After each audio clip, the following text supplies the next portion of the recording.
This afternoon. Thank you. And ask you to return to the gallery.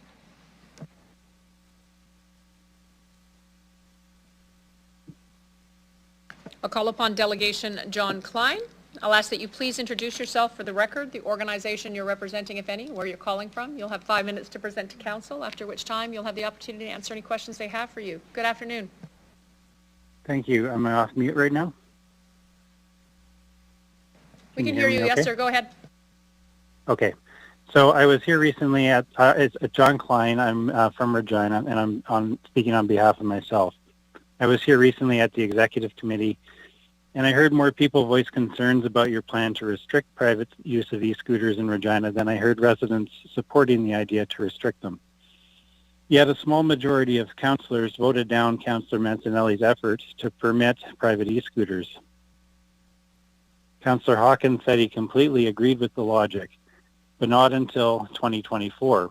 Presumably, Reginans are a bit slow, and need yet another year to adapt to the fact that kick scooters can have electric motors on them.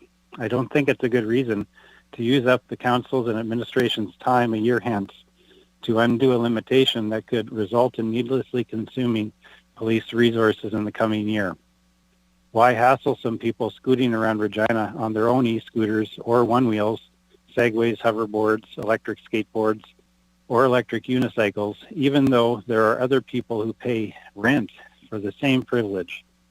There are even past and current members of council who've used these fun devices in our city and abroad, so it's really absurd to be banning them primarily so you can treat Regina as a monopolistic laboratory to collect untainted data. If only that fastidiousness was employed in studying how to prevent more carnage wrought by drivers of cars every darn day. What is your motivation in creating so much paperwork over something so simple and important? Perhaps one could assume that by constructing a more complex bylaw than the one you made for regulating motor vehicles like Ubers, that your effort is designed to limit how many people use zero-emission transportation options. Why would you do that in contravention of your energy and sustainability framework? I could surmise that you might see e-scooters that cost only 2 pennies to recharge as a viable competitor with automobiles that cost 80 times that much to fill with only 1 liter of gasoline. They might compete with your beloved oil refinery or your possible financial interests in automobile repair or sales or in other careers. Maybe they'd undermine your investments in stocks or banks that might devalue if people stopped using so much oil. I don't know.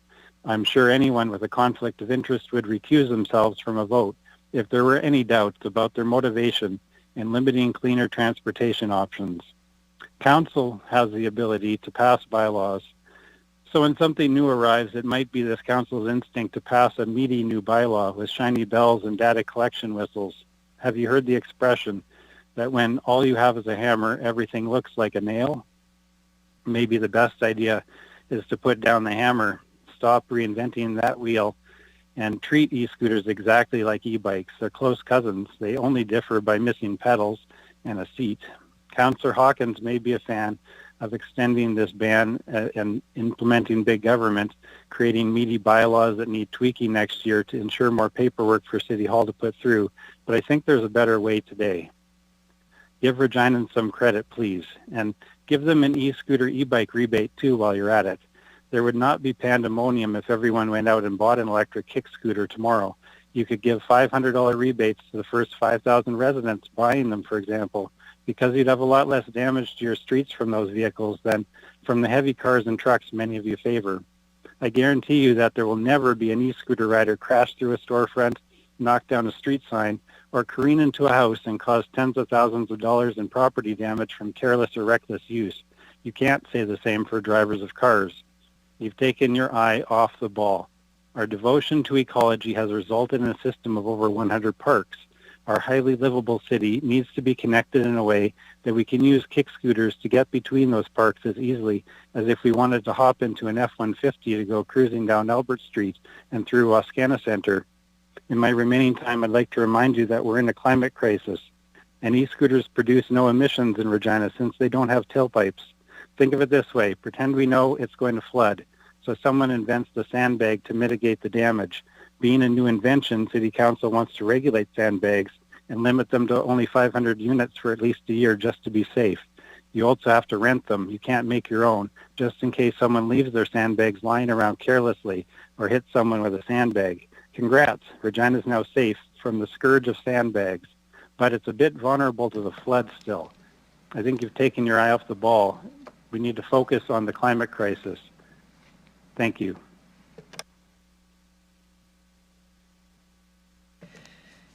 Thank you. I have a question for you from Councillor Hawkins. Thank you, Mayor. Mr. Klein, is it possible that it's not Regina folks that are a bit slow, but Councillor Hawkins? Through the chair, I don't know. I assume that Councillor Hawkins would want to review this the next year, since that's what came up at the executive meeting. Perhaps we could make a change today so that the private e-scooters would be available for the next year. Thank you, Mr. Klein. You're about to see Councillor Hawkins speed up to lightning speed this afternoon. Sounds good. I'll thank you very much for your presentation this afternoon, Mr. Klein. There's no further questions from council. Thank you. Thank you.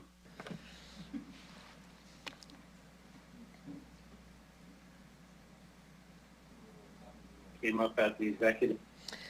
I'd like to call upon Delegation Garrett Gronowski. I'll ask you to please introduce yourself